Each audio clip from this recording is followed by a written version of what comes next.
Listen up, maggot. You're in the Worms army now. Revolution continues the long line of turn-based tactics where angles and velocities rule the roost, as little squads of worms use weapons to annihilate their opposition.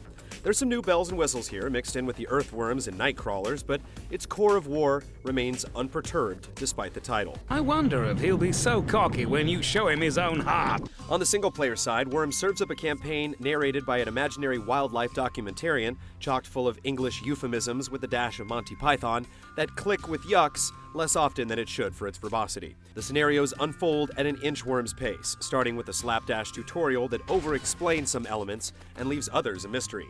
The in-game turns can be glacial as well, with the AI's consternation over its next move often feeling like watching paint dry. In general, the AI can be bewildering. Expect some artificial stupidity early on, blended in with an occasional grenade toss that would make a bocce ball master blush. There's an escalation of smarts as you progress, turning the later missions more into combat puzzles than grand sorties.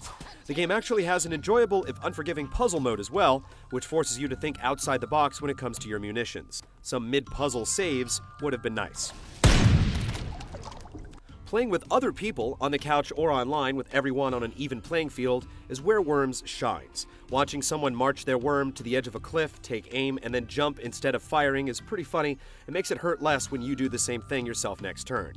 Watching a human player waste time on their turn is infinitely more agreeable than sitting there while the CPU crunches numbers.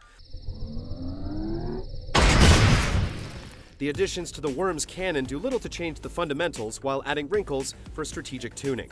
There's the ugly blob-like water that doesn't flow as much as drip, which can be used to drown worms. New classes of worms offer varying degrees of speed and vitality, and a measure of customization for how you want to outfit your squad. There's classic mode for purists that brings it back to the basics, with no water or classes, and a deathmatch mode that lets you tinker with the new stuff. Fort mode, meanwhile, is for those who want an elongated setup conducive to trench warfare. All modes let you add players to the match, as well as fine-tune the maps.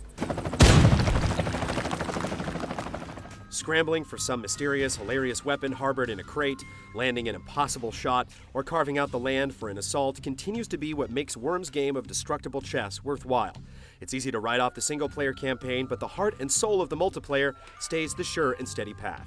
It may not be advertised revolution, but this long-going war is one worthy of enlisting in. I take my leave.